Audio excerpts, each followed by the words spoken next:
Ibu tiri bunuh anak tirinya di Pontianak.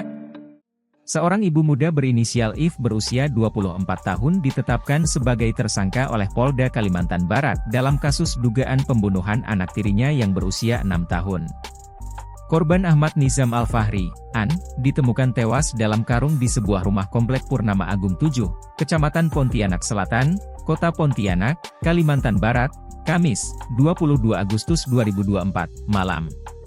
Kabid Humas Polda Kalbar Kombes Pol Raden Petit Wijaya mengungkapkan, tersangka sudah menolak untuk mengurus anak tirinya sejak sebelum menikah.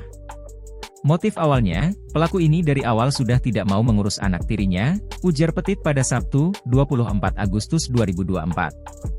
Terpisah, Wakil Direktur Reserse Kriminal Umum Polda Kalbar AKBP Heri Yuda Siregar menjelaskan, korban sempat dilaporkan hilang oleh If, yang kemudian diperiksa sebagai terduga pelaku. Korban dilaporkan hilang pada Senin, 19 Agustus 2024, tetapi semuanya terungkap setelah ayah korban mencarinya di sekitar rumah dan menemukan korban di dalam karung, tertutup plastik hitam, kata Heri.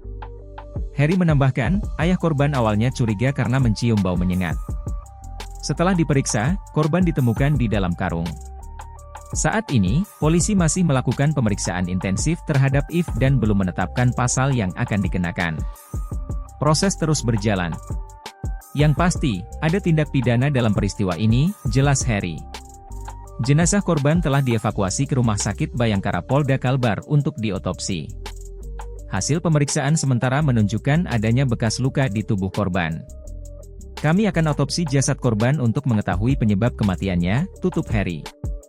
Dalam penerimaan, terkuak bahwa korban sempat dikunci di luar rumah dalam keadaan hujan deras dan tidak diberi makan oleh ibu tirinya. If mengakui perbuatannya ini bermula saat korban pulang sekolah dalam keadaan hujan dan sempat dimarahi. Lalu If mengunci korban di halaman belakang rumah dan tidak boleh masuk serta tidak makan semalaman.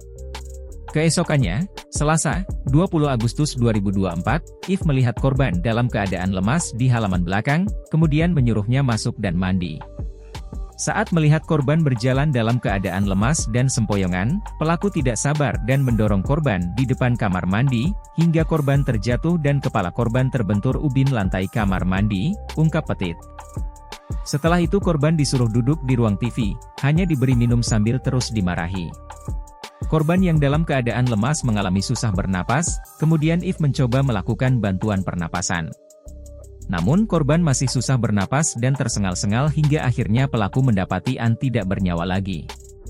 If yang juga masih memiliki anak balita perempuan itu sempat mengecek detak jantung korban berhenti. Dia panik kemudian pergi ke halaman belakang rumah mencari plastik sampah.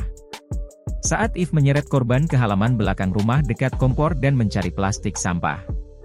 Lalu setelah mendapatkan plastik dan karung, If langsung membungkus tubuh korban dengan beberapa plastik dan kemudian memasukkan tubuh korban ke dalam karung yang sudah dipersiapkan. Lalu If menyeret dan mendorong tubuh korban ke dalam celah antara dinding rumah pelaku dan tetangga sebelah dinding rumah orang lain, ungkap Petit. Dilansir dari tribunmedan.com.